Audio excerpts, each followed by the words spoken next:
দেখো আমরা গাউসের সূত্র পড়ছিলাম। গাউসের সূত্র বিভিন্ন রকমের চেহারা, রূপ, বিভিন্ন জায়গায় তার ব্যবহার, এসব জিনিসগুলো পড়লাম। প্লাস আমরা আজকের তারিখ হচ্ছে 31/3/2024। তাহলে আমরা এই যে চ্যাপ্টারটা ইলেকট্রিক ফিল্ড বা তড়িৎ ক্ষেত্র, এখানে আমরা মোটামুটি চ্যাপ্টারটা প্রায় শেষ করে ফেলেছি। আমরা কুলম্বের সূত্র পড়েছি, জাস্ট একবার মনে করে দেখ। কুলম্বের সূত্র পড়েছি, তড়িৎ ক্ষেত্র কাকে বলে পড়েছি, তড়িৎ ক্ষেত্র নির্ণয় পড়েছি, কি করে কোন জায়গায় তড়িৎ ক্ষেত্র বিন্দু আধানের জন্য হবে, প্লাস অনেকগুলো আধানের জন্য যেটা হবে সেটা হচ্ছে উপরিপাতের নিয়ম পড়েছি।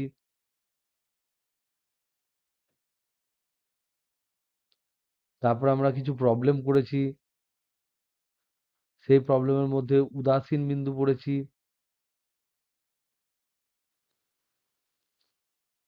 তারপর আমরা চলে এসেছি তোমাদের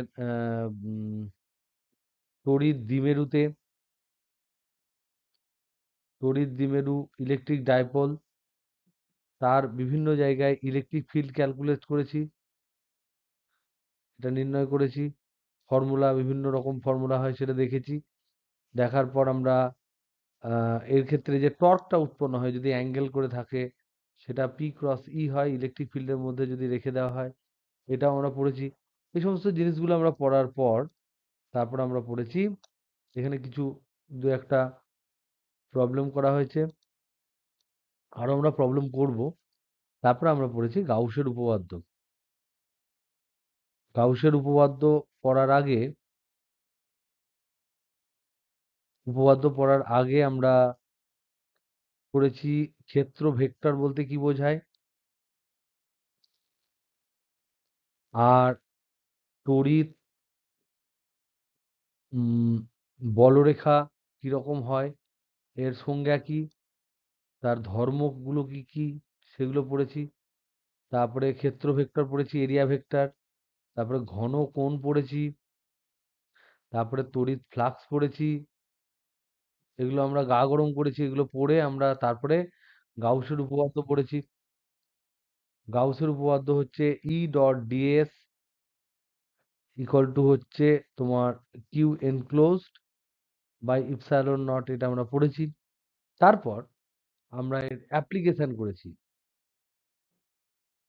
তারপরে আমরা কিছু প্রমাণও করেছি। গাউসের উপপাদ্য এটা কুলম্ব সূত্র থেকে প্রমাণ করেছি। কুলম্ব সূত্র থেকে এটা প্রমাণ করেছি। প্লাস আমরা প্রমাণ করেছি, 2 নাম্বার প্রমাণ করেছি বাইরে থাকা আধানের জন্য মোট ফ্লাক্স কত হয়, মোট ফ্লাক্স, মোট তড়িৎ ফ্লাক্স বাইরে আধানের জন্য কোনো বদ্ধ তলে কত হয়।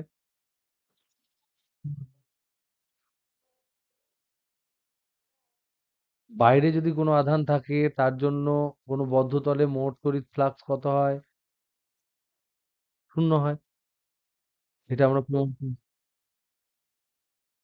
ভেতরে থাকলে হয়, বাইরে থাকলে তো 0 হয়। আগের দিন প্রমাণ করলাম যে, আগের দিন তো দুটো পরপর প্রমাণ করলাম। ঠিক। তারপরে আমরা প্রমাণ করতে দিয়েছিলাম তোমাদের কুলম্ব সূত্র থেকে গাউসের সূত্র। এটা বিন্দু আধানের জন্য যেটা প্রমাণ সেটাই হবে ওটা। এই প্রমাণটা রাখি যা করে পাঠিয়েছে, ওটা ঠিক আছে। তারপর আমরা এর প্রয়োগ পড়েছি। এর প্রয়োগে প্রথমে আমরা করেছি বিন্দু আধান। বিন্দু আধানের জন্য তড়িৎ ক্ষেত্র কত হয়, এটাই হচ্ছে এইটা, এই প্রমাণটা। তারপরে করেছি রৈখিক আধানের জন্য। এই রৈখিক আধানটা কেমন ছিল, অসীম দৈর্ঘ্যের। তারপরে 3 নাম্বার করেছি একটি তলের জন্য, সেটাকে দুভাগে ভাগ করেছি, একটা হচ্ছে তোমার ধাতব আর একটা হচ্ছে অধাতব। তারপরে 4 নাম্বার আমরা করছিলাম গোলক। গোলকের জন্য একটা ধাতব আর একটা হচ্ছে আধান দিয়ে তৈরি গোলক বা অধাতব। আধান দিয়ে তৈরি গোলক বা এটাকে আমরা বলতে পারি অধাতব গোলক। তো এইটা আমাদের ডান, এইটা বাকি আছে আমাদের, শুধুমাত্র পুরো চ্যাপ্টারের মধ্যে এটা বাকি আছে। তো এটা পড়ে নিলে তারপর আমরা এখান থেকে অঙ্ক টঙ্ক, শর্ট কোশ্চেন এগুলো সব দেখব। ঠিক আছে, তাহলে আজকে আমাদের পড়ার জায়গা কি? আধান দিয়ে তৈরি গোলকের জন্য তড়িৎ ক্ষেত্র। তাহলে আজকে ক্লাস শুরু। প্রত্যেকে শুনতে পাচ্ছ? ওকে। আর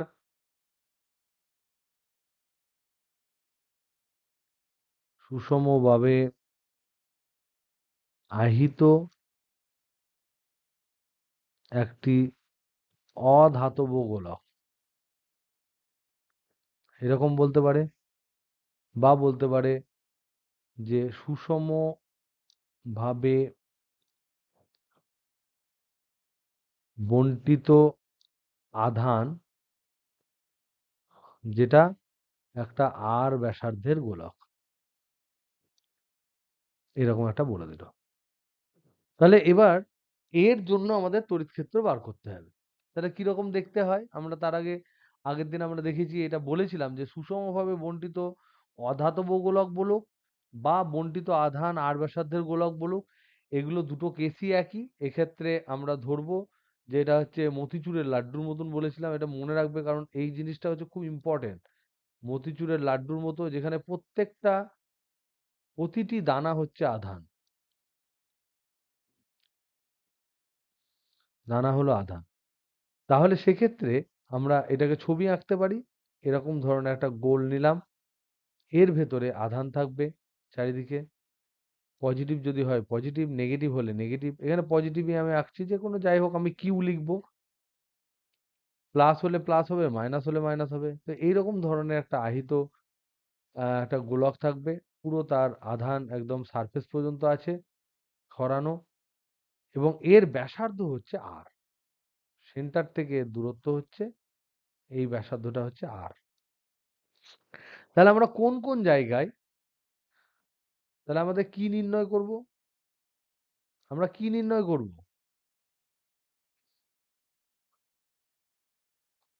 বলো কি নির্ণয় করব? তড়িৎ ক্ষেত্র নির্ণয় করব। একদম তাই, তড়িৎ ক্ষেত্র নির্ণয় করব। কার দ্বারা? গাউসের উপপাদ্য দ্বারা। কোথায় কোথায় তড়িৎ ক্ষেত্র নির্ণয় করব? একদম তাই। তাহলে তিনটি পজিশনে কোথায় নির্ণয় করব যদি আমরা বলি, তাহলে দুটো হবে। একটা হচ্ছে তিনটে হবে, একটা হচ্ছে অভ্যন্তরে, 2 নম্বর হচ্ছে পৃষ্ঠে, 3 নম্বর হচ্ছে বাইরে। এই তিনটে জায়গায় নির্ণয় করব। এবার এটা নির্ণয় করতে গিয়ে আমরা ধরবো কি? কি ধরা উচিত বলতো? কোন জিনিস আমরা ধরবো? একটা জিনিস তো মনে করি বলে ধরতে হবে। কি ধরতে পারি এখানে বলো? ব্যাসার্ধ আর দেওয়া আছে, আর এটা প্রদত্ত, কিউ পরিমাণ টোটাল মোট আধান হচ্ছে, কিউ আধান হচ্ছে মোট আধান ধরে নাও। তাহলে বলো, এখানে সুষমভাবে যদি বণ্টিত হয় একটা আধান, সুষমভাবে বণ্টিত কোথায়? একটা আয়তনে। তাহলে আধানের ঘনত্ব ধরবো না সুষমভাবে? তাহলে একক একক ক্ষেত্র, একক আয়তনে আধান একই থাকবে, সব জায়গায় একই রকম আধান পাবো। যদি আমি একক একক আয়তন তুলে নিই, যেখান থেকেই তুলি একই রকম আধান পাবো। তার জন্যই তো সুষম হবে। তার জন্য এখানে মেন জিনিস যেটা আমরা ধরবো সেটা হচ্ছে আধানের আধানের আয়তন ঘনত্ব। আয়তন ঘনত্বটা অনেকে বলে না, এমনি ঘনত্বই বলে। সেটাকে বলা হয় রো। রো সমান কি? মোট আধান বাই মোট আয়তন। তাহলে মোট আধান কত ধরেছি আমরা বলো? তাহলে রো সমান কত হবে? কিউ ধরেছি। মোট আয়তন কত হবে? একটা গোলক যদি হয় তার যদি ব্যাসার্ধ r হয় তাহলে আয়তন কত হবে? 3.5 পাই r কিউ হবে। 4 পাই r স্কোয়ার হচ্ছে ওর ক্ষেত্রফল, 3.5 পাই r কিউ হবে। তাহলে এটা হলো। এইবার দেখো আমাদের, এবার আমি অভ্যন্তরে ক্যালকুলেট করছি 1 নাম্বার। অভ্যন্তরের কোন বিন্দুতে যা কেন্দ্র থেকে ছোট হাতের r দূরত্বে অবস্থিত, ওরকম কোন একটা বিন্দুতে আমি ক্যালকুলেট করতে চাইছি। তাহলে ছবিটা কি হবে? এইটা হচ্ছে আমার টোটাল গোলক, কিন্তু আমি এই গোলকের ব্যাসার্ধ হচ্ছে r, বড় হাতের R। আমি ওখানে পুরো ব্যাসার্ধ জুড়ে ক্যালকুলেট করছি না, আমি ছোট্ট একটা r দূরত্বে একটা বিন্দুতে ক্যালকুলেট করছি। এইটা আমার বিন্দু। তাহলে এর চারিদিকে আমার একটা গোলক নেবো আমি। এইটা আমার এখন হবে গাউসীয় তল।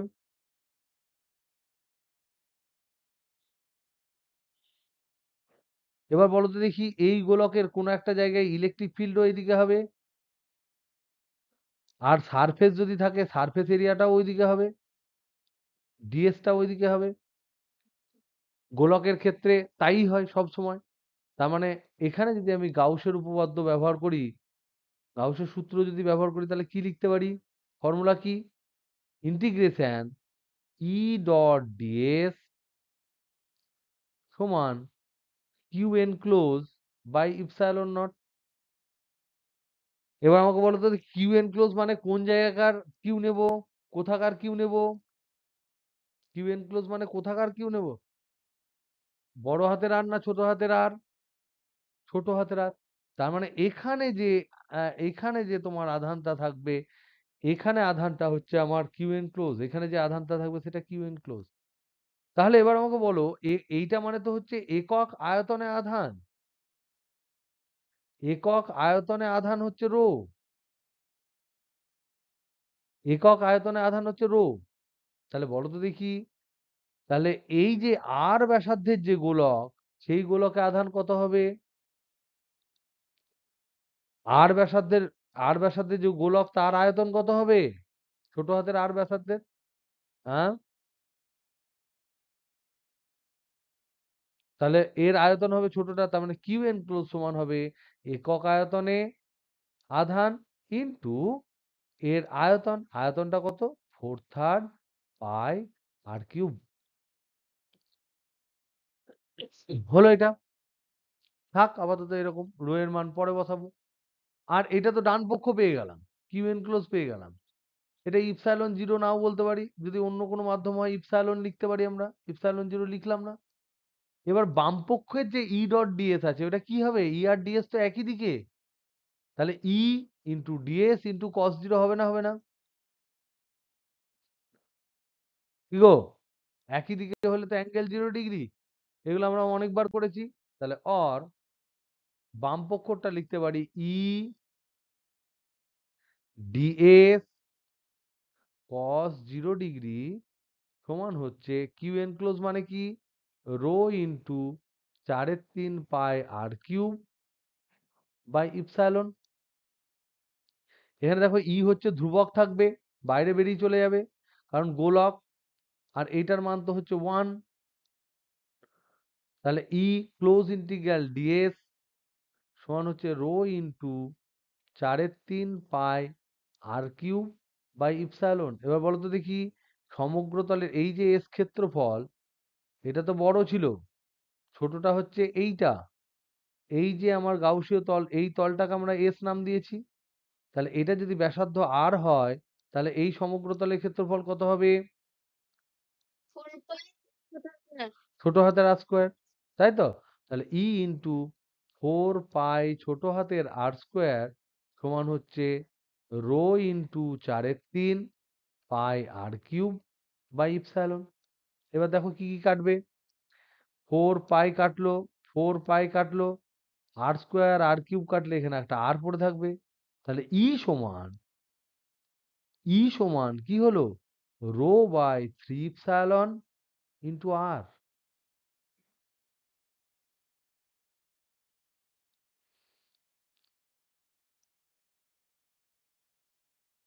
এইটা হচ্ছে অভ্যন্তরের ফর্মুলা। অভ্যন্তরে তড়িৎ ক্ষেত্র, তাহলে অভ্যন্তরের কোন বিন্দুতে জিরো হবে? অভ্যন্তরের তড়িৎ ক্ষেত্র এটা যদি হয়, তাহলে অভ্যন্তরে কোন বিন্দুতে জিরো হবে? কখন, কোথায় তড়িৎ ক্ষেত্র জিরো হবে? ব্যাসার্ধ যখন জিরো হবে, কেন্দ্রে।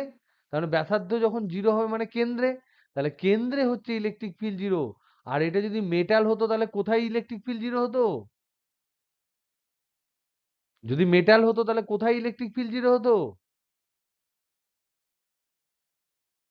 পুরো ভেতরে, সব পয়েন্টে, ভেতরের যে কোনো পয়েন্টে তোমার তড়িৎ ক্ষেত্র জিরো হতো। এখানে কি জিরো হলো? আমরা কি পেলাম? এই জিনিসটা হচ্ছে কনস্ট্যান্ট, রো তো ধ্রুবক। তাহলে আমরা পেলাম অভ্যন্তরে ই ইনসাইড, যেটা আমরা পেলাম সেই ই ইনসাইডটা পেলাম প্রপোর্শনাল টু আর। তাহলে ব্যাসার্ধ যত বাড়বে তত তড়িৎ ক্ষেত্র বাড়বে, কেন্দ্রে জিরো। তাহলে আমরা কি পেলাম এখান থেকে? এখান থেকে পেলাম ই অ্যাট সেন্টার সমান জিরো। কারণ যেহেতু আর ইকুয়াল টু জিরো, কেন্দ্রে, এটা হচ্ছে কেন্দ্রে জিরো। আর কি পেলাম? ই ইনসাইড, ভেতরে যে ইটা, সেটা হচ্ছে প্রপোর্শনাল টু আর। তার মানে ব্যাসার্ধর সাথে, ব্যাসার্ধের সাথে সমানুপাতিক। এটা কোন দিকে হবে? এর দিক কি হবে, অভিমুখ কি হবে তড়িৎ ক্ষেত্রের? ব্যাসার্ধ বরাবর হবে। আমরা জানি তড়িৎ ক্ষেত্র ব্যাসার্ধ বরাবর হয়, এটা হবে ব্যাসার্ধ বরাবর। তার মানে হচ্ছে আর ক্যাপ। তাহলে যদি ভেক্টর রূপ দিই, ই ইনসাইড এর ভেক্টর রূপ যদি আমরা দিই, তাহলে ই ইনসাইড ভেক্টর সমান হচ্ছে ই ইনসাইড এর মান rho by 3 epsilon into R cap. এটা হচ্ছে মান, আর এটা হচ্ছে দিক, আর এটা হচ্ছে অভ্যন্তরে তড়িৎ ক্ষেত্র ভেক্টর।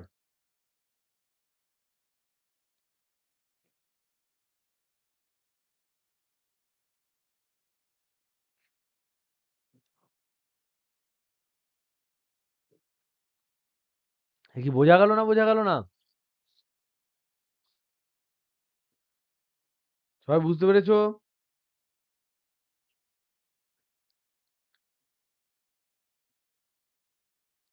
এই যে পেজটা, এটা হচ্ছে ভেরি ভেরি ইম্পর্টেন্ট। এখান থেকে পরীক্ষায় কোশ্চেন কিন্তু আসতেই পারে যে কোনো জায়গায়, জয়েন্ট এন্ট্রান্স, নিট, বা তোমরা সিইউটি দাও, যা দেবে, এখান থেকে কোশ্চেন আসার চান্স খুব প্রবল। একবার ঠিক করে বুঝে গেলে আর কোনো অসুবিধে নেই। তাহলে আমরা অভ্যন্তরে পেলাম। তাহলে অভ্যন্তরে যদি আমরা গ্রাফ আঁকি, প্লট আঁকি, তাহলে আমরা কি পাবো? এইটা ধরে নাও ব্যাসার্ধ পর্যন্ত, এটা হচ্ছে ব্যাসার্ধ। আর আর এর সাথে আমি প্লট করছি ধরে নাও, তাহলে কেন্দ্রে হবে জিরো, তারপরে এরকম বাড়বে। এতটা পর্যন্ত আমরা আঁকলাম। তাহলে ব্যাসার্ধতে কত হবে? এটা হচ্ছে ই। তাহলে ব্যাসার্ধতে আর ইকুয়াল টু বড় হাতের আর বসিয়ে দেবো। ব্যাসার্ধতে মানে সারফেসে। বুঝতে পারছো না, পারছো না? ভেতর থেকে যা সারফেসে গেলাম, তলে গেলাম, তখন এই আর এর ভ্যালুটা বড় হাতের আর বসিয়ে দেবো। তাহলে দেখো, তাহলে একটা হচ্ছে তলে, 2 নাম্বারেরটা যেটা, একটা অভ্যন্তরে ক্যালকুলেট করলাম, একটা কোথায়, পৃষ্ঠে। পৃষ্ঠে তড়িৎ ক্ষেত্র যদি আমরা ক্যালকুলেট করতে যাই, অভ্যন্তরে কত, অভ্যন্তরে কত পেলাম? ই ইনসাইড সমান পেলাম রো বাই 3 ইপসাইলন ইন্টু আর। তাহলে পৃষ্ঠে কত হবে? পৃষ্ঠে বার করতে গেলে কি করব? এই ফর্মুলায় আর এর জায়গায় আর বসিয়ে দেবো। দেখো, এটা হচ্ছে পৃষ্ঠ, আর তার ব্যাসার্ধ, এইটা ছিল আমার স্মল আর। এই স্মল আরটা হচ্ছে ভেরিয়েবল, এটা যদি আমি আরো বাড়াই এখানে পাবো। বাড়াতে বাড়াতে আর ইকুয়াল টু আর যদি করে দিই, তাহলে আমি পৃষ্ঠে পাবো। তাহলে ই অ্যাট সারফেস কত হবে? রো বাই 3 ইপসাইলন ইন্টু বড় হাতের আর। এবার রো এর মান কি পেয়েছিলাম?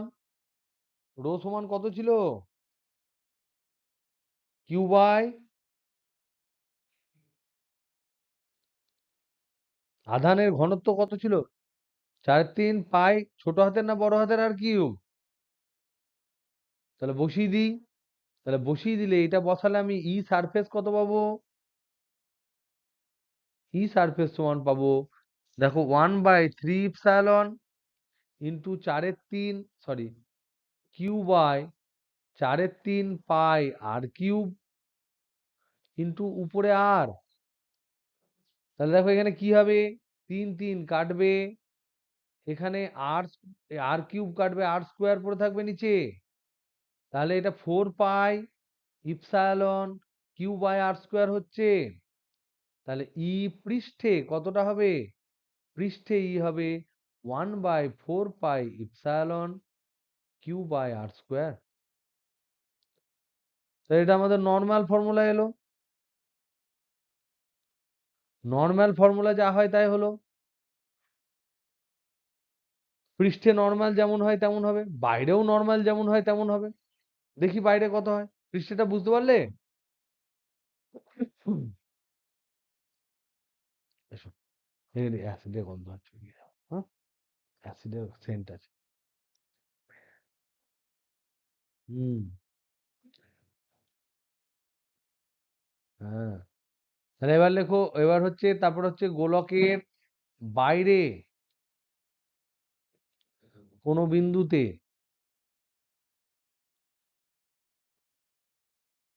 তাহলে এইটা হচ্ছে আমাদের আর ব্যাসার্ধের গোলক। এখন যে পয়েন্টটা নিচ্ছি সেটা হচ্ছে বাইরে আর ব্যাসার্ধের কোনো একটা বিন্দু পি বিন্দু। তাহলে এখন বলো তো দেখি, গাউসীয় তল কিরকম, কোথা থেকে হবে? কোনটা হবে গাউসীয় তল?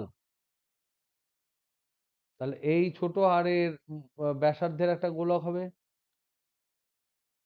এইটা হবে আমাদের গাউসীয় তল।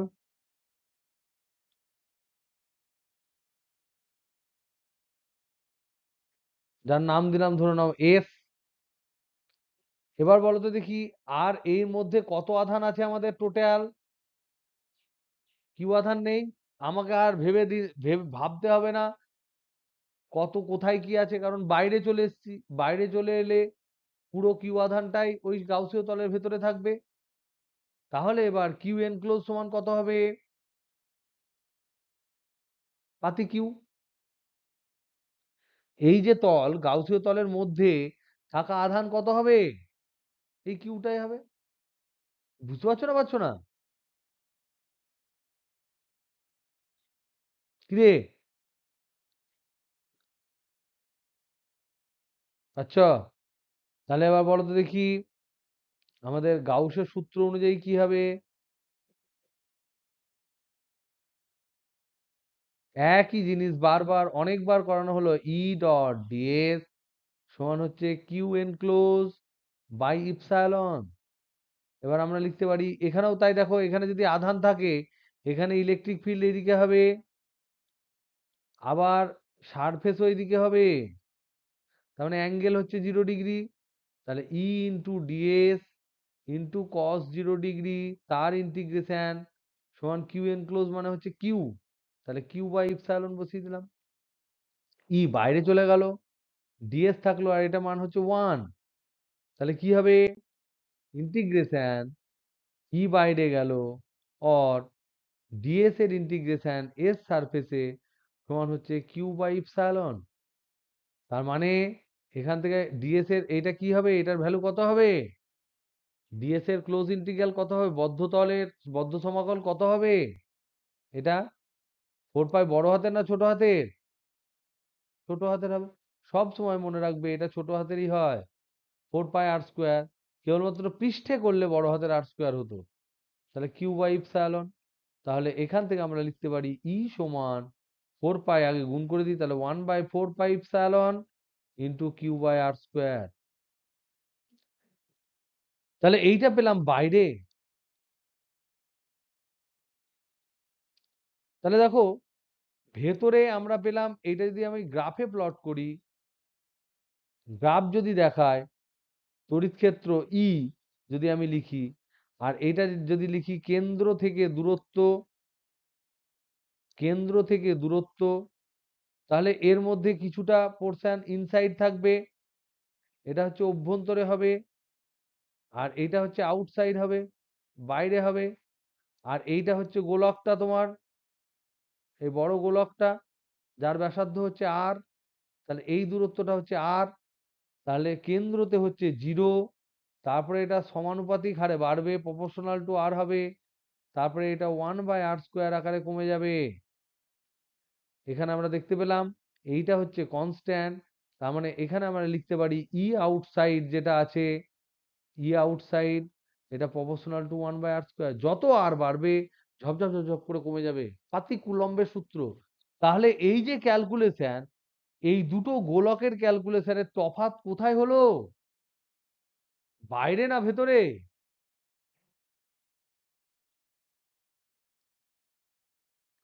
ভেতরে তফাৎ হলো।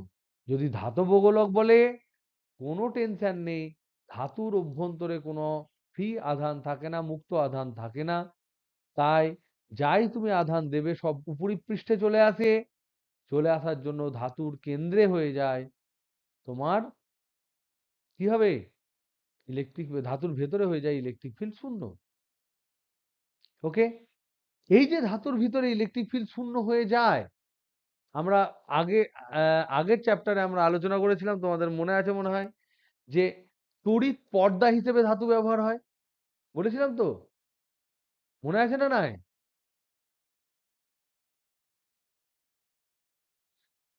ইলেকট্রন নয়, আধান থাকে। ইলেকট্রন যদি দিই তাহলে ইলেকট্রন থাকবে, পজিটিভ দিলে পজিটিভ থাকবে। তাহলে এখানে আমরা বুঝতে পারলাম যে ধাতুর হ্যাঁ, কেউ কিছু বলছো? তাহলে আধান ধাতুর উপরিপৃষ্ঠে থাকে, এটা আমরা জানি, এটা প্রমাণ করেছিল বিজ্ঞানী বায়োট, এটা পরীক্ষা করে প্রমাণ করে বিজ্ঞানী বায়ো, উনি প্রমাণ করেন। এবং এর ফলাফলে আমরা কি পেলাম? ধাতুর অভ্যন্তরে কোনো কোনো মুক্ত আধান থাকে না, মুক্ত আধান থাকে না। তার ফলে আমরা কি দেখলাম? ধাতুর অভ্যন্তরে অভ্যন্তরে তড়িৎ ক্ষেত্র শূন্য হয়। এবার এখানে একটা ভেরি ভেরি ইম্পর্টেন্ট একটা কোশ্চেন আসতে পারে, ভেরি ভেরি ইম্পর্টেন্ট কোশ্চেন, তোমাদের শর্ট কোশ্চেনের জন্য এটা প্রায়ই আসে, শর্ট কোশ্চেন বা মাল্টিপল চয়েস কোশ্চেনের মধ্যে আসতে পারে কি, যে ধাতুর, তাহলে এই যে ইনফরমেশন, এই ইনফরমেশনের উপর বেস করে কেউ বলতে পারবে ধাতুর পরাবৈদ্যুতিক ধ্রুবক কত?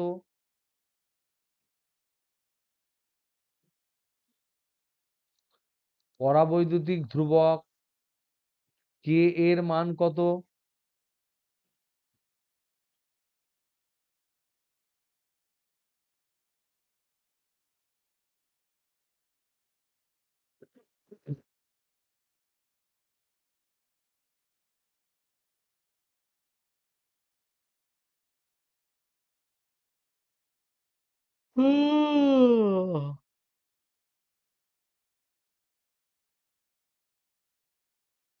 ধরে নাও, ধরে নাও এখানে একটা আধান আছে, কিউ আধান আছে, সেখান থেকে আর দূরত্বে, এইটা হচ্ছে পি বিন্দু, এটা ধরে নাও বাতাস মাধ্যম, তাহলে এই পি বিন্দুতে তড়িৎ ক্ষেত্র কত হবে? ই সমান কত হবে?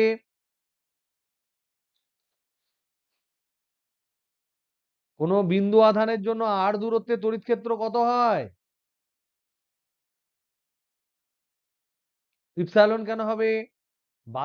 বাতাস বলেছি,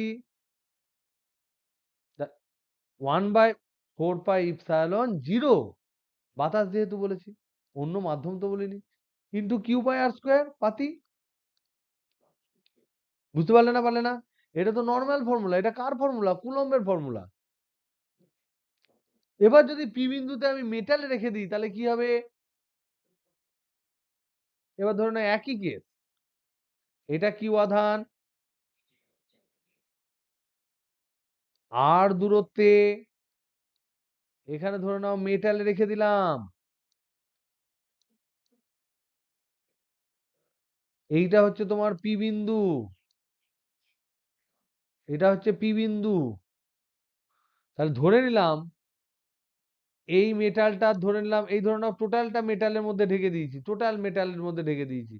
তাহলে মেটালের ধরলাম, মেটালের তাহলে ফর্মুলা কি হবে এখানে? নর্মাল ফর্মুলা কি হবে? ধরো আমরা জানি না, তাহলে কুলম্বের সূত্র অনুযায়ী কি হবে? তড়িৎ ক্ষেত্র এখন কত হবে? কুলম্বের সূত্র অনুযায়ী কি হবে? ই নিউ সমান 1/4 পাই ইপসাইলন। আগে কি ছিল? আগে ছিল বাতাস, এখন কি হলো? মেটাল। তাহলে আমি ধরো মেটালের জানি না, আমি ইপসাইলন লিখলাম, Q/r² হবে। এটা কি বুঝতে পারলে না পারলে না? যদি আমরা ফর্মুলা অনুযায়ী লিখি, আগে ছিল বাতাস মাধ্যম, এখন হলো ধাতু মাধ্যম। তাহলে আগে ফর্মুলা ছিল 1/4 পাই ইপসাইলন 0, এখন ফর্মুলা হলো 1/4 পাই ইপসাইলন। কিন্তু যেহেতু আমরা জানি, এক্ষুনি আমরা প্রমাণ করলাম, গাউস কি বললো? গাউসের সূত্র থেকে কি জানলাম? এটা হচ্ছে ইনুটা তো ধাতুর মধ্যে, ধাতুর মধ্যে তড়িৎ ক্ষেত্র কত হয়? হ্যাঁ, তাহলে এইটা আমরা জানি, ই নিউ সমান 0 হবে। তাহলে ই নিউ যদি 0 হয়, তাহলে আমরা লিখতে পারি 1/4 পাই ইপসাইলন Q/r² সমান 0। কিউ আর আর তো আছে, 4 পাই হচ্ছে কনস্ট্যান্ট, তাহলে এইগুলো সব 0 নয়। তাহলে এখান থেকে আমরা লিখতে পারি 1/ইপসাইলন সমান 0। লিখতে পারি না পারি না? তাহলে এবার ইপসাইলন মানে কি জানি আমরা? পরাবৈদ্যুতিক ধ্রুবকের সংজ্ঞা কি ছিল? তাহলে কি পেলাম? 1/ইপসাইলন সমান 0 পেলাম। পরাবৈদ্যুতিক ধ্রুবকের সংজ্ঞা কি ছিল? কে। তাহলে পরাবৈদ্যুতিক ধ্রুবক কে সমান হচ্ছে ইপসাইলন/ইপসাইলন 0। তাহলে এখানে কি আছে? ইপসাইলন আছে। তাহলে আমি লিখতে পারি epsilon equal to K × epsilon 0। এটা তো শূন্য মাধ্যমের, এটার ভ্যালু আছে তো, এটা তো কনস্ট্যান্ট, 0 তো নয়। এটার ভ্যালু কত? শূন্য মাধ্যমের কত? 8.854 ইন্টু 10⁻⁻12 SI একক। তাহলে এইটা তো 0 হতে পারে না। তাহলে এখানে লিখি অর 1/K × ইপসাইলন 0 সমান 0। তাহলে ইপসাইলন 0 নট ইকুয়াল টু 0, তাহলে 1/K সমান 0। ইপসাইলন 0 তো 0 নয়, এর ভ্যালু আছে তো। তাহলে এখানে কে কি হবে? কে টেন্ডিং টু ইনফিনিটি। 1/K যদি 0 হয়, কে 0 হয়? ইনফিনিটি। তাহলে ধাতুর পরাবৈদ্যুতিক ধ্রুবক যখন তোমার স্থির তড়িতের ক্ষেত্রে অসীম হয়। এগুলো একটু ভালো করে প্র্যাকটিস করো, নাহলে কিন্তু পরে চিৎপাত হয়ে পড়ে যাবে, তখন কাঁদলে আমার কিচ্ছু করার নেই। আমি কিন্তু দেখিয়ে দেবো আমি সব পড়ি ফেলেছি। যা ডাউট হবে সব ক্লিয়ার করে নিও। 11-এর মতন যদি টাইম পাস করো, 12-এ কিন্তু একদম যাচ্ছে তাই অবস্থা হবে। দিনেকার পড়া দিনে দিনে পড়ে নিও। আমি প্রতিদিন বলি, কেন বলি পরে বুঝতে পারবে। আইপিএল আসবে, আইপিএল যাবে, নিজেদের জীবনটা নিজেরা বাঁচাও। কে কোথায় রান রান করছে, কে কোথায় টাকা ইনকাম করছে, সেটা দিয়ে কিন্তু তুমি তোমার বাপ মাকে খাওয়াতে পারবে না পরবর্তীকালে। বাপ মাকে খাওয়াতে গেলে বা বাপ মার মুখে হাসি ফোটাতে গেলে নিজেকে পরিশ্রম করতে হবে। যদি বুদ্ধি কম থাকে গায়ে গতরে বেশি পরিশ্রম করো, যদি বুদ্ধি বেশি থাকে পরিশ্রম না করো তো ঝামা ঝামা জমে যাবে, পুরোপুরি মরচে জমে যাবে। তো পড়াশোনা কিন্তু করো প্লিজ। আমি কিন্তু এবার পরের অফলাইন ক্লাসে গিয়ে কিন্তু রীতিমতো পড়া ধরবো আর অপমান করব। ওকে, এইবার তাহলে আমাদের চ্যাপ্টার ফিনিশ।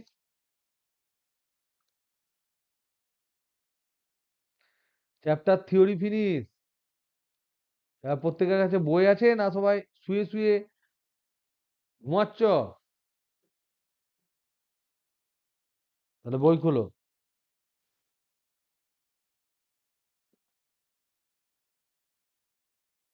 হুম,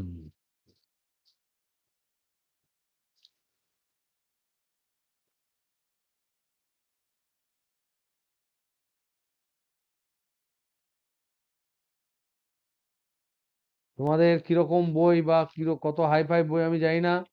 তো আমার বইয়ের ক্ষেত্রে এখানে এমসিকিউ যেগুলো আছে, এমসিকিউ 25।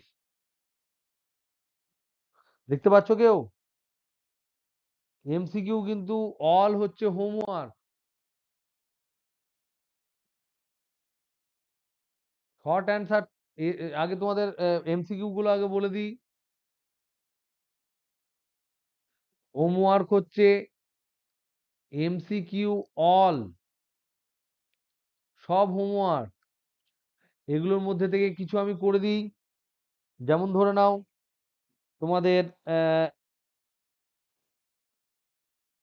ইম্পর্টেন্ট, আমি এমসিকিউ অল যেগুলো তার মধ্যে থেকে ইম্পর্টেন্ট কিছু কিছু বলে দিই। যেমন ধরে নাও 16, 17, 18, 21, 25,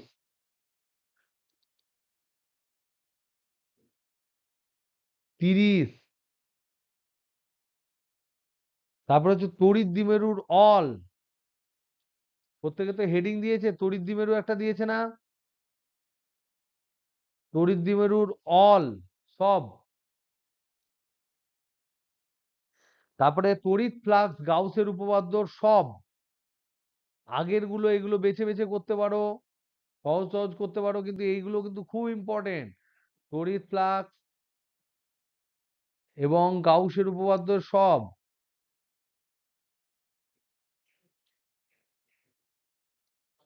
এগুলো হচ্ছে অল। তোমাদের যে হোমওয়ার্কের খাতা শনিবার এসে আমাকে কিন্তু ফেলে দেবে, আমি রবিবার কারেক্ট করে দিয়ে দেবো। ঠিক আছে?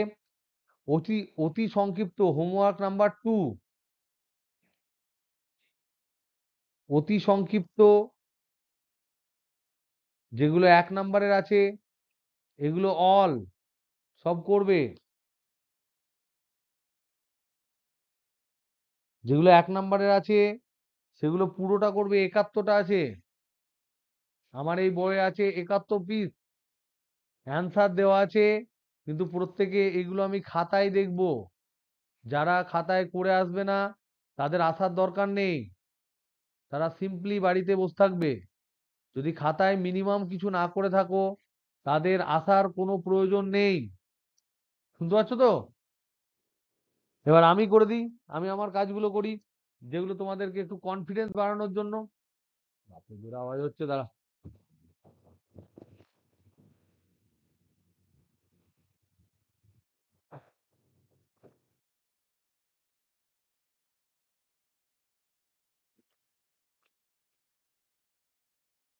দেখো 54টা। তার আগে তোমার গাউসের উপপাদ্য গুলো আমি কয়েকটা করে দিই পর পর। দেখো গাউসের উপপাদ্য এমসিকিউ আমি কতগুলো তোমাদেরকে হিন্ট দিয়ে দিই। গাউসের উপপাদ্য করাচ্ছি। প্রথমে একটা কি দেওয়া আছে, কেউ একজন পড়ো। সব কিন্তু ছায়া বই। প্রথমেরটা কি দেওয়া আছে পড়ো।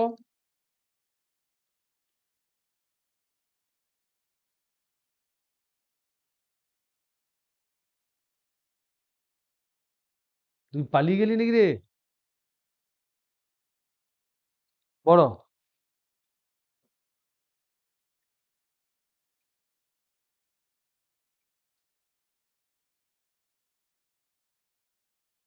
হুম, দেখো এটা হচ্ছে কে তড়িৎ পরাবৈদ্যুতিক ধ্রুবক, তাই তো? এবার আমি বলে দিচ্ছি।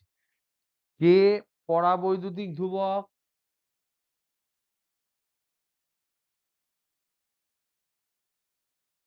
একটা গোলক। এই গোলক, এই গোলক আছে, গোলকের খুব নিকট একটা বিন্দুতে, খুব নিকট একটা বিন্দু, গোলকের যদি খুব নিকটে থাকি তাহলে এইটা সমতলের মতো হয়। আমি অনেক দূরে নেই, একটি গোলকের নিকট বিন্দুতে, আর এর তলমাত্রিক ঘনত্ব বলে দিয়েছে, তার মানে তলমাত্রিক ঘনত্ব যখন দেওয়া থাকবে তখন আমি কোন ফর্মুলার দিকে যাব? তলমাত্রিক ঘনত্ব গাউসের উপপাদ্য দিয়ে কোন জায়গায় থাকে? একটা হচ্ছে এরকম তলের মধ্যে থাকে। তা তলের মধ্যে থাকলে কত ধরনের হয় তল? একটা হতে পারে ধাতু, ধাতব, আর একটা হতে পারে অধাতব। ধাতবর ক্ষেত্রে ফর্মুলা কি? ই সমান, ই সমান কি বলো, দেখে দেখে বলো। Sigma by epsilon naught, epsilon হবে এখানে। আর অধাতবের ক্ষেত্রে হবে সিগমা বাই 2 ইপসাইলন। এখানে কি ধাতব বা অধাতব বলে দিয়েছে? বলে দেয়নি। কে পরাবৈদ্যুতিক ধ্রুবক বলেছে মানে ধাতু নয়। ধাতুর ক্ষেত্রে ইনফিনিটি হয়, তাহলে এই অপশনটা বাদ। বলে যখন দেবে না তখন আমরা অধাতব ধরবো, ধাতু হলে স্পেশালি উল্লেখ করবে। তাহলে তড়িৎ ক্ষেত্রের মান কত হবে? তড়িৎ ক্ষেত্রের মান হবে সিগমা বাই 2 ইপসাইলন। তাহলে 2 ইপসাইলন মানে কি? আমরা লিখতে পারি sigma by 2 epsilon 0 into k. ইপসাইলনের জায়গায় তো ইপসাইলন 0 ইন্টু কে লিখতে পারি। এক্ষুনি এক্ষুনি লিখলাম, মনে আছে? কে সমান, কে সমান হচ্ছে ইপসাইলন বাই ইপসাইলন 0। তাহলে এটাই হবে অ্যান্সার। এটা ওরা বসিয়েছে সিজিএস পদ্ধতিতে। সিজিএস পদ্ধতিতে মনে রাখবে, যদিও তোমাদের কোশ্চেনে একটাও পড়বে না সিজিএস পদ্ধতি, তাও এটা তর্কের খাতিরে করে দিচ্ছি। সিগমা বাই 2 ইপসাইলন 0 কে। মনে রাখবে এটা এসআই পদ্ধতির ইকুয়েশন। সিজিএস এ যদি আমি করতে চাই, সিজিএস এ 4 pi epsilon 0, 1 by 4 pi epsilon 0 জায়গায় আমরা 1 বসাই।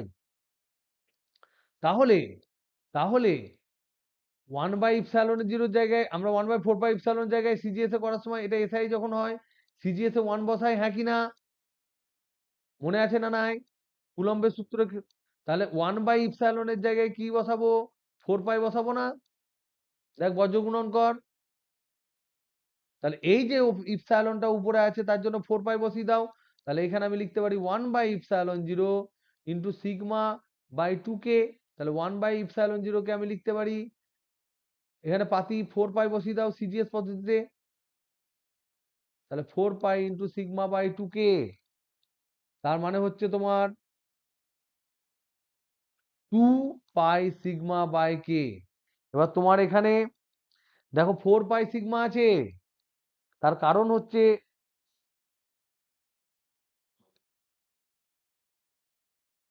সরি এখানে একটা গন্ডগোল হয়েছে,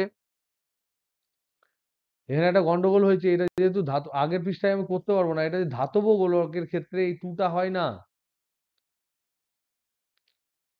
টুটা হয় না, এটা 4 হবে অ্যান্সার। অ্যান্সারে হ্যাঁ ঠিকই আছে। দেখো আমি বলে দিচ্ছি, এটা আমি প্রুভ করাইনি, তোমাদের এটা বইয়ে দেওয়া আছে দেখবে। ধাতব গোলকের, ধাতব গোলকের নয়, কোন গোলকের, গোলকের তলমাত্রিক ঘনত্ব দেওয়া আছে, আমি ডিটেলস একটু বলে দিচ্ছি। তলমাত্রিক ঘনত্ব দেওয়া আছে, ধরে নাও দেওয়া আছে কত, সিগমা দেওয়া আছে ধরে নাও। তাহলে কি, এই যে গোলটা আছে তার তলে, তলে কতটা আধান আছে তার ঘনত্ব বলা আছে তলে। তাহলে এক্ষেত্রে তো সমতল হচ্ছে না। এবার এবার প্রশ্ন করবে কি, প্রশ্ন করবে যে তলের খুব কাছাকাছি, তলের খুব কাছাকাছি কোনো বিন্দুতে, কোনো বিন্দুতে তড়িৎ ক্ষেত্র কত? এটার অ্যান্সার হচ্ছে sigma by epsilon naught by sigma by epsilon. কোন মাধ্যম তার উপর নির্ভর করছে? বাতাস মাধ্যম হলে সিগমা বাই ইপসাইলন নট হবে। তাহলে এটা সিগমা বাই ইপসাইলন হবে, সিগমা বাই 2 ইপসাইলন নট হবে না। এটা পেজ নাম্বার বলে দিচ্ছি, দেখো গাউসের উপপাদ্য তোমরা যদি বার করো দেখবে এই একটাই জিনিস আমাদের মনে হয় বাদ চলে গেছে। এই দাদা লাস্ট দেখ, আহিত পরিবাহীর নিকটবর্তী বিন্দুতে তড়িৎ প্রাবল্য। আমার এখানে পেজ নাম্বার হচ্ছে 51। তোদের কত কত? 45, 35, 35। তাহলে 35 বা 40, 51, এখানে ওই একটাই বাদ ছিল, ওটা ওটি পড়েছে। এনিওয়ে ওটা দেখে নিও, ঠিক আছে। নেক্সট, যদি বুঝতে না পারো আমি পরে করিয়ে দেবো, এখন অঙ্কটা করিয়ে দিই কতগুলো। তারপর দেখো এখানে কি দিয়েছে, তারপরটা বলো। আর ব্যাসার্ধের 41 এরটা কি দেওয়া আছে, তারপরটা বলো। জিনাত পর।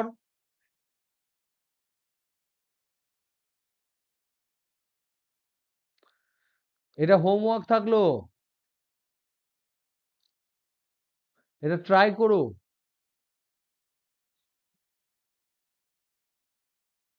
এখানে ইন্টিগ্রেশন করতে হবে, তোদের ইন্টিগ্রেশন হয়েছে,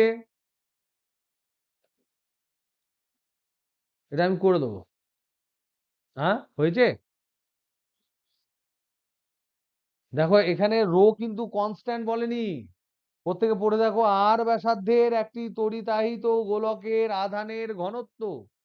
আমি যেমন রোটাকে ধ্রুবক ধরেছিলাম একটা ব্যাসার্ধের, আর ব্যাসার্ধের একটা যে গোলক নিয়েছিলাম তার রোটাকে যেহেতু আমি ধ্রুবক নিয়েছিলাম, এখানে ধ্রুবক ধরেনি, এখানে কে ইন্টু আর ধরেছে। তাহলে কি হবে?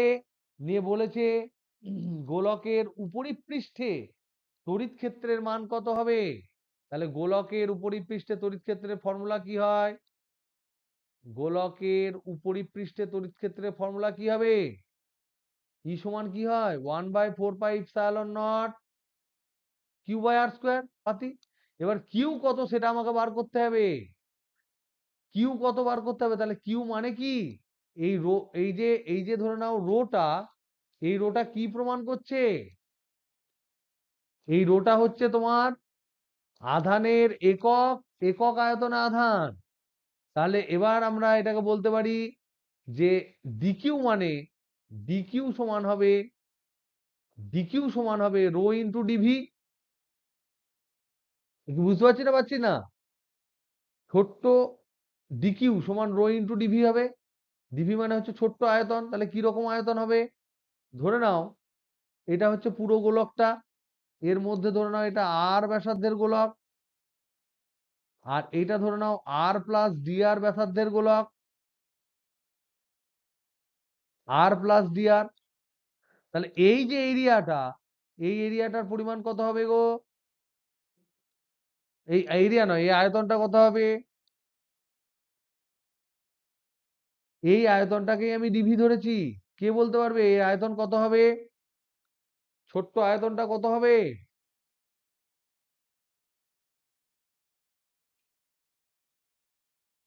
ক্যাপিটাল আর প্লাস ডিআর এর হোল কিউব মাইনাস 4/3 π r³ করেও করতে পারো।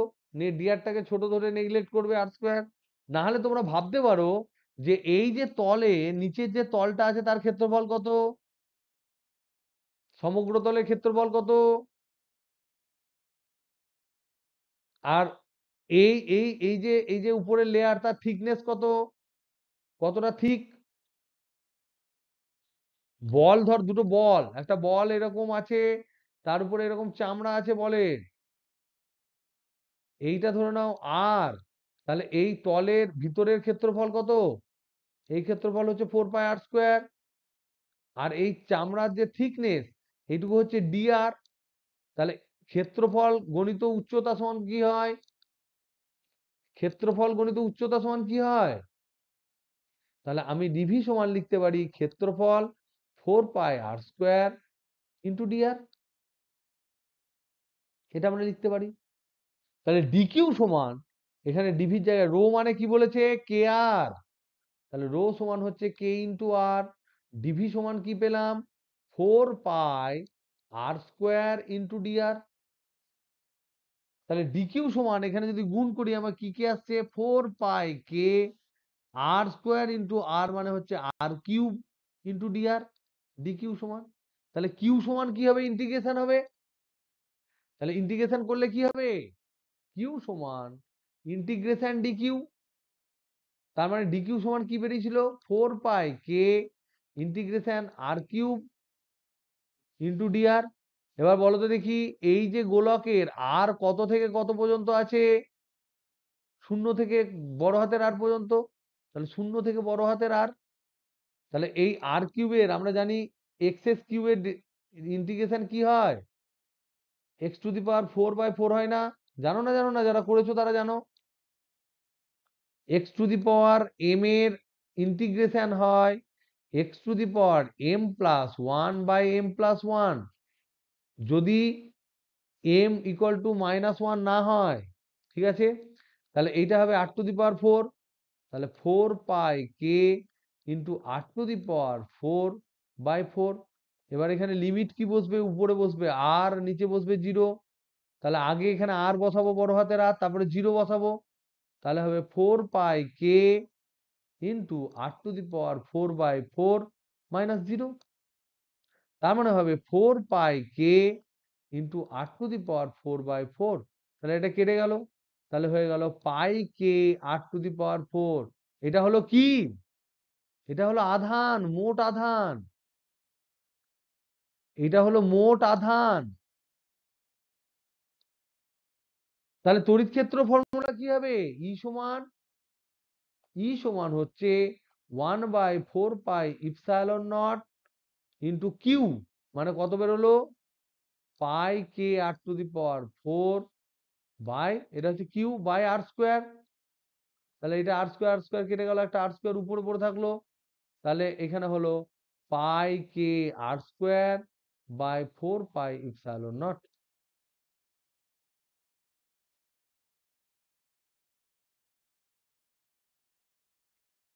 ওই পাই পাই কেটে যাবে, পাই পাই কেটে দাও, তাহলে হচ্ছে KR²/4ε0। তাহলে কোনটা হচ্ছে রে, অপশন ডি। এই প্রথমে দুটো একটু দিয়েছে, তারপর সব সহজ সহজ দিয়েছে। বলো তো দেখি, কোন তলের সাথে জড়িত তড়িৎ ফ্লাক্স সর্বাধিক কখন হবে,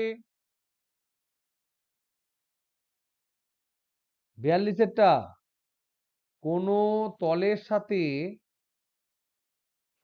সাথে জড়িত তড়িৎ ফ্লাক্স কখন বেশি হবে, তড়িৎ ফ্লাক্সের ফর্মুলা কি,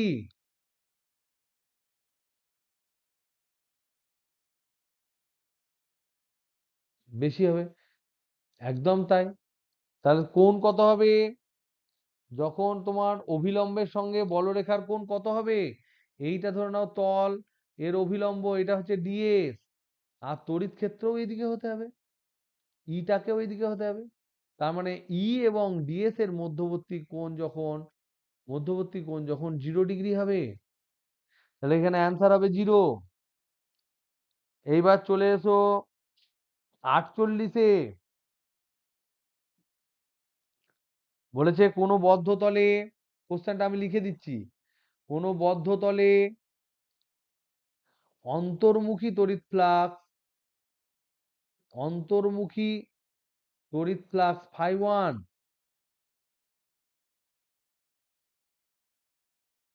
বহির্মুখী তড়িৎ ফ্লাক্স φ2। এবার বলেছে তবে বদ্ধ তলের মধ্যে কত আধান আছে, বদ্ধ তলের মধ্যে কত আধান আছে,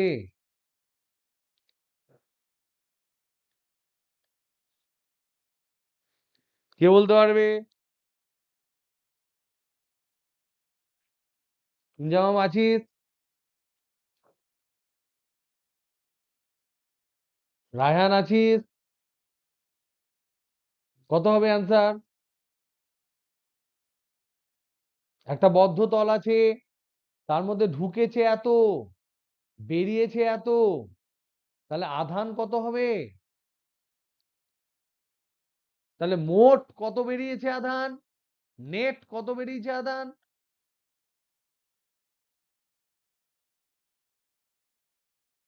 phi two minus phi one, phi two minus phi one. তাহলে মোট বহির্মুখী ফ্লাক্স সমান গাউসের উপপাদ্যতে সেটা কি?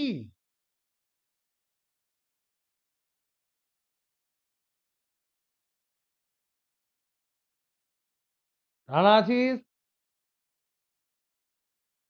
এইটা এইটা ধরো না বদ্ধ তল, এখানে ঢুকেছে ফাই ওয়ান, বেরিয়ে গেছে ফাই টু। তাহলে আমরা জানি গাউসের সূত্র কি বলেছে? গাউসের সূত্র বলেছে যে মোট বা নেট বহির্মুখী ফ্লাক্স, ফ্লাক্স বহির্মুখী ফ্লাক্সের পরিমাণ সমান কি? সমান Q enclose by epsilon naught. বলেছে না বলেনি? তাহলে এই যে মোট বহির্মুখী ফ্লাক্সের পরিমাণ, এটা সমান কি? Phi two minus phi one. এটা সমান কি? Q enclose by epsilon naught. আমার কোশ্চেনে কি চেয়েছে? কিউ এনক্লোজ সমান কত তাই জিজ্ঞেস করেছে। এর মধ্যে কত কিউ এনক্লোজ আছে সেটা জিজ্ঞেস করেছে। ভেতরে কত আধান আছে, তাহলে বজ্র গুণন করে দাও। তাহলে এখান থেকে আমরা পাবো কিউ এনক্লোজ সমান হচ্ছে epsilon naught into phi two minus phi one. এটা হবে অ্যান্সার। তিথি বুঝতে পেরেছিস? আছিস না পালিয়ে গেছিস? বুঝতে পারছো সব? ক্লিয়ার? বুঝতে পারছো দুজনে? বাদ বাকি সবাই? অনিন্দিতা কোথায় ভাগ দেওয়া আছে রে?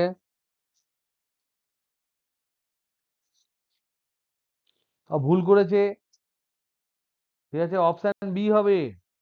ওকে, উত্তর এরকম গন্ডগোল করে খুব। তারপরে দেখো 53টা।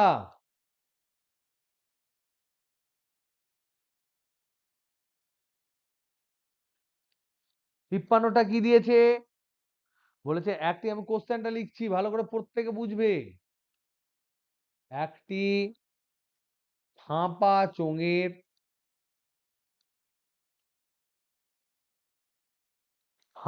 চোঙের মধ্যবিন্দুতে মধ্যবিন্দুতে কিউ কুলম আধান আছে।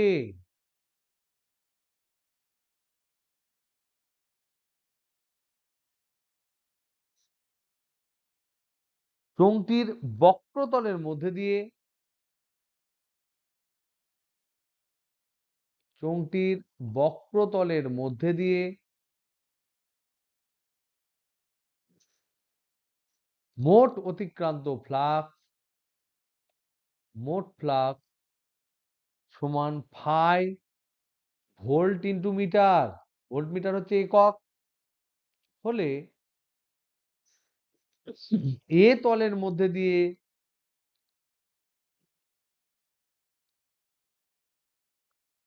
ফ্লাক্স কত?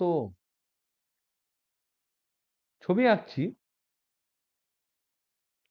এটা হচ্ছে একটা চোঙ। এই চোঙের ঠিক মধ্যেখানে এখানে কিউ আধান আছে। এই আধান থাকলে চারিদিকে এরকম করে ফ্লাক্স বেরোবে।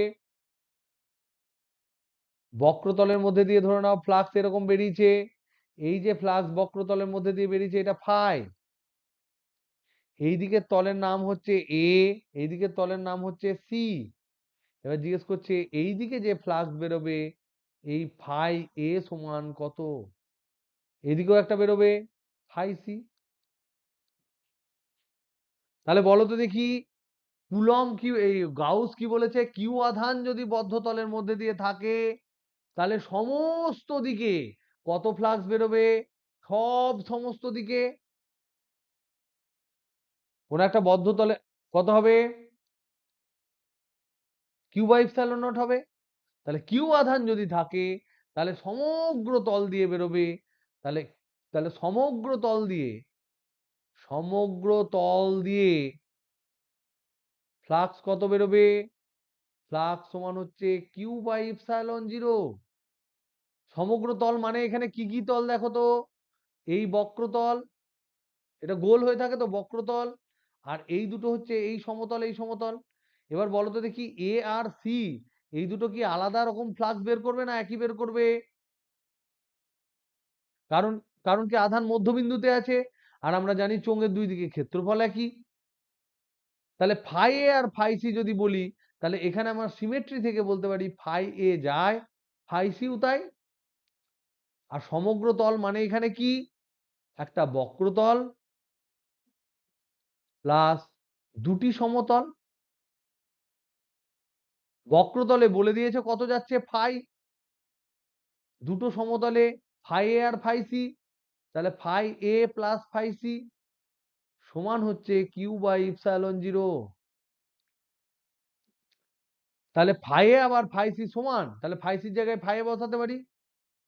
তাহলে এটা বসালে আমরা পাবো ফাই প্লাস ফাই এ প্লাস ফাই এ, এটা বসালাম, সমান পেলাম কিউ বাই ইপসাইলন জিরো।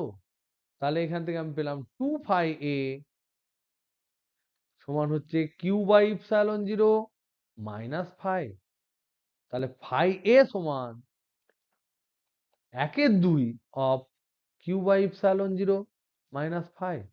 এটা হবে অ্যান্সার।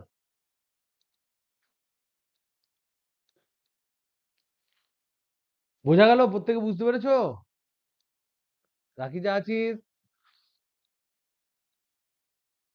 কিসের কিসের কিসের? এই যে চোঙ। কেন কেন এইখানে আধান তো, কোথায় জিরো হবে? এখানে আধান তো, শুধু একটা আধান আছে তো, একটা আধান আছে তো, এর জন্য তড়িৎ ক্ষেত্র তো এইদিকে হবে, তড়িৎ ক্ষেত্র। আর এইদিকে তড়িৎ ক্ষেত্র এইদিকে হবে, এইদিকে তড়িৎ ক্ষেত্র এইদিকে হবে। তুই গুলিয়ে ফেলছিস। কোনটা গুলিয়ে ফেলছিস? তুই ভেবেছিস ওই রেখা উৎস ভেবেছিস। রেখা উৎস হলে কি বলতো, পুরোটাই থাকবে পর পর পর পর পর পর একদম অসীম পর্যন্ত। তাহলে তখন এইদিকে আর থাকবে না। ক্লিয়ার না ক্লিয়ার নয়? এদিকে যদি ই টু হয়, এটাও ই টু হবে, এটা ই ওয়ান হবে। এইদিকে যা ফ্লাক্স হবে এইদিকে তাই ফ্লাক্স হবে। আর এটা হচ্ছে বক্রতল। ক্লিয়ার? আর এটা হচ্ছে সমতল, এইটাও হচ্ছে সমতল।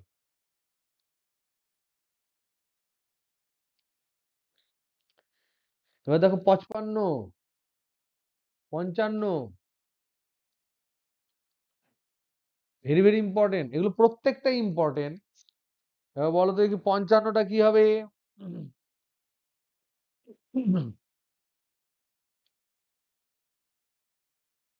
কি বলেছে?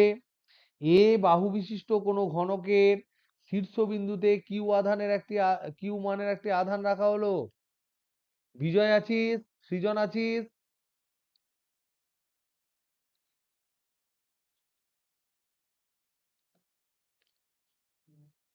এ বাহু বিশিষ্ট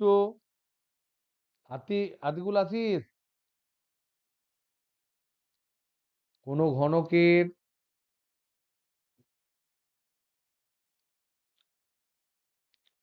শীর্ষবিন্দুতে কিউ মানের আধান রাখা হলো।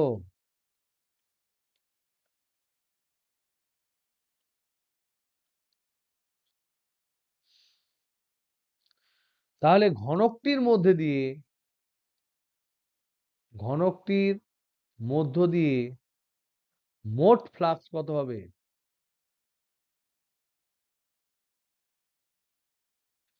মোট অতিক্রান্ত ফ্লাক্স কত হবে?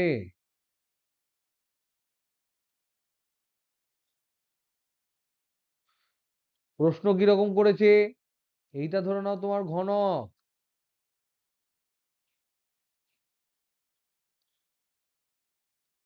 ঘনকের একটা কর্নারে আধান রেখে দিয়েছে, এখানে কিউ আধান রেখেছে। তাহলে বলেছে এই ঘনকের মধ্যে দিয়ে ফ্লাক্স কত হবে, ফাই সমান কত জিজ্ঞাসা করেছে। ঘনকের মধ্যে দিয়ে ফ্লাক্স কত? আমাকে তার আগে বলো তো দেখি, যদি এরকম ঘনক হতো, ধরো এরকম ঘনক হলো তোমার, আর আধান যদি একদম মধ্যেখানে এখানে রাখতাম, কিউ আধান, তাহলে কত ফ্লাক্স হতো? ঘনকের মধ্যে দিয়ে চারিদিকে কত ফ্লাক্স বেরোতো? তাহলে এখানে মোট ফ্লাক্স ফাই টোটাল কত হতো? কিউ বাই ইপসাইলন নট হতো না? কারণ আধানটা ভিতরে আছে। কিন্তু এখানে আধানটা কি ভিতরে আছে? একটি কর্নারে আছে, একটি কর্নারে আছে। তাহলে কর্নারে যদি থাকে, তাহলে তাকে কি পুরোটা আধান ঘেরতে পারবে? কর্নারে থাকলে কি একে পুরোটা বদ্ধ করতে পারলাম আমি? তাহলে একে বদ্ধ করতে গেলে কটা এরকম ঘনক লাগবে? ভেবে বলো তো দেখি।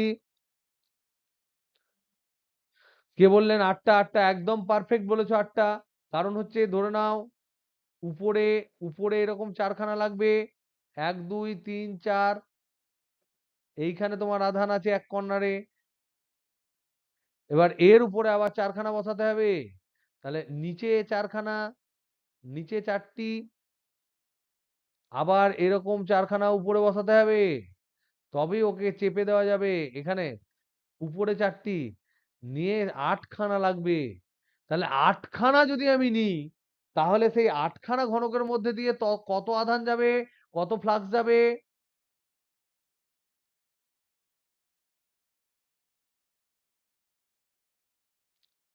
8খানা ঘনক দিলে একে আটকানো যাচ্ছে, পুরো ঢাকা যাচ্ছে। তাহলে ওই 8খানা ঘনকের মধ্যে দিয়ে মোট ফ্লাক্স কত যাবে? Q by epsilon. তাহলে একখানা ঘনক দিয়ে কত যাবে? 1/8, 1/8 অংশ হবে না? তাহলে এখানে, তাহলে তাই আনসার দিয়েছে 1/8 কিউ বাই ইপসাইলন নট। তাহলে এখানে আমরা বলবো কি? এখানে আমরা বলবো, যেহেতু, যেহেতু আধানটি, আধানটি ঘনকের কেন্দ্রে আছে, কেন্দ্রে আছে, তাই ওই ঘনকের, ওই ঘন ওই আধানটিকে বদ্ধ করতে, আধানটিকে আবদ্ধ করতে মোট 8টি ঘনক প্রয়োজন।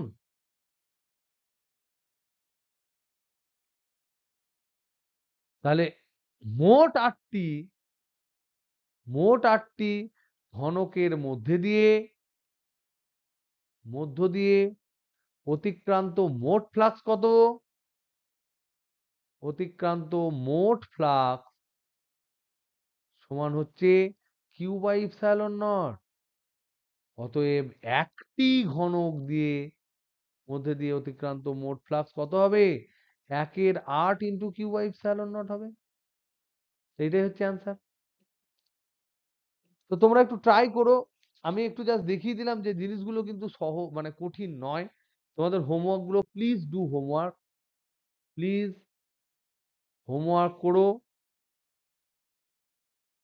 হোমওয়ার্ক করে স্যাটারডেতে ক্লাসে এসো।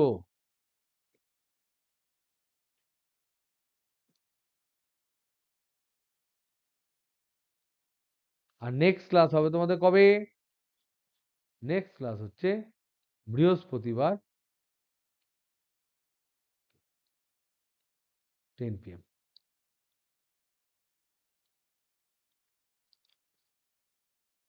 ওকে।